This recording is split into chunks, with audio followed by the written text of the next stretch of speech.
the other one, you bastard! I realize I have a nasty habit of making videos about demos for games and then never following up on the actual video games themselves, but in my defense this time Square Enix did say they were taking feedback on this particular thing. Whether they watch such videos or not is debatable, but if I even have a slight effect on some of the elements of Bravely Default 2, then I hope that I am able to present some opinions. I won't bother going in depth on my personal history with the franchise just yet, especially when my excitement can be summed up with Bravely Third? Oh, yes! But in the event that anyone from Squex is actually watching, which is again highly unlikely, I do have to thank them for bringing the franchise back into the limelight. Anyway, here are my thoughts on the recent Bravely Default 2 demo, and the things I'd like to see added.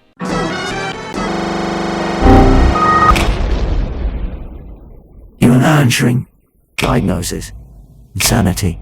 Right off the bat, the art style for the city locations is beautiful. For anyone who isn't familiar with the Bravely Default franchise, those 2D parallax shots in the trailer, yeah, those are actually explorable in the main game. The jump from handheld to consoles is done exceptionally well here, and I can't wait to see how the other areas end up looking in the full game. Oh wait, is that the party member? Yeah, that's one of the party members just sitting there. Well, that's a nice touch. They actually remain out in the overworld doing their shit on the side. Wait, whoa, whoa, whoa, whoa. Whoa, whoa. That's instant. Jesus Christ, look at that, boom. I haven't seen a JRPG do that. Usually it's like, you go in, it loads for a few milliseconds, and then it loads in the new area. And you can even go up here. Look at this shit. Look at this shit.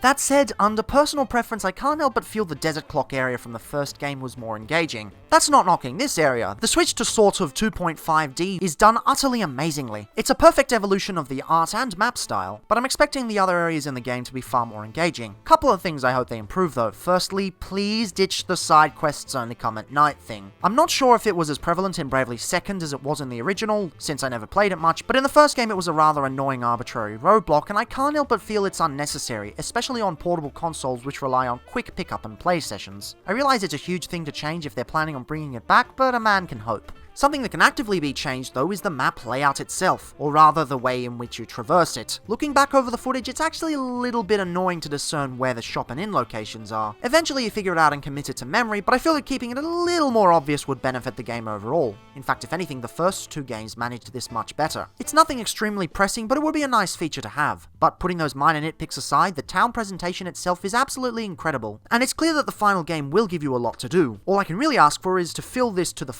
brim with side quests, because I want to explore every nook and cranny when I get the chance. Oh look, it's the ancient equivalent of loot boxes. Because loot boxes, they are the spawn of Satan.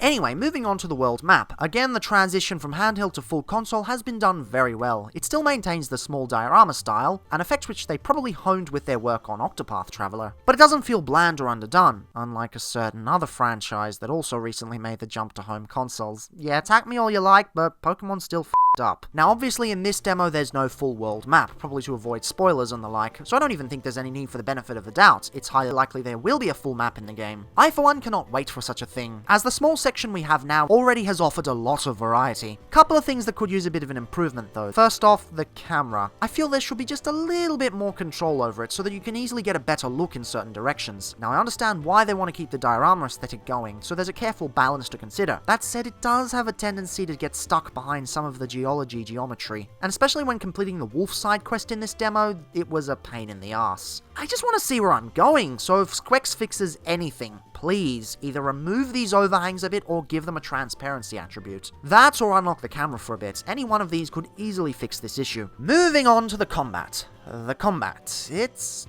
great, to be honest. Not really much to say here. It's the same old addictive JRPG combat that everyone is used to, and I'm not sure if anything needs to be fixed here. Sure, one of the reasons people praised Bravely Default originally was how they innovated on the classic JRPG system in an age of genericism. But these days I think a lot more people are open to turn-based combat, especially with the massive popularity of Persona and Octopath. Well, to be a bit more accurate, the public consciousness has matured a bit, allowing those who don't like it to at least respect those who do. Far fewer people are taking the piss these days. Regardless, it's hella addictive, and it's everything you could want from a Bravely game. There aren't any bells and whistles yet, but honestly there doesn't need to be. I'm curious as to how they'll re-implement the now defunct Ablink and Street Pass elements. To those unfamiliar, these may seem like pointless add-ons and a cheap integration of a forced gimmick, but to those who've actually played it in the originals, they'll be aware that not only was it a core part of the gameplay experience, but also the very canon of Bravely Default as well. There'll probably be a much bigger focus on online functionality, but it's highly unlikely that they'll remove the feature entirely, especially because some of the unique monsters are borderline impossible without such assistance. I'm also quite happy they've removed random encounters. These days it's a rather smart thing, and especially on a full console release there's really no need to do it, given the computing power is much higher. That's not to say I would have minded if they'd kept them, but let's be honest, this is better. I also find it hilarious how monsters run away from you if you're overleveled.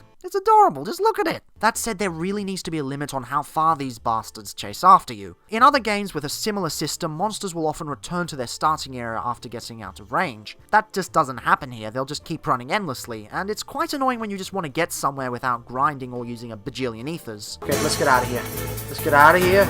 No, you don't. No, you don't, you bastard. Alright, no, no, no, no, no, no, no, no, no, no, no, no, no. There needs to be a certain point where monsters just get tired and give up. Now, in certain games, it makes sense for enemies to be relentless, so I'm not saying that should apply to all of the areas in Bravely Default 2, but at least for the overworld, please don't force us to have a million wasps chasing after us. That aside, there's really not much to complain about. The voice acting is done very well, and although I'm a smidge concerned about the characterization of the protagonist, especially his depth, 1, I can't judge based on a single demo, and 2, even if I could, this game is way too far in development to change something so substantial. I loved the challenge rating within the demo, and I'm almost disappointed that the main game will probably be a lot easier.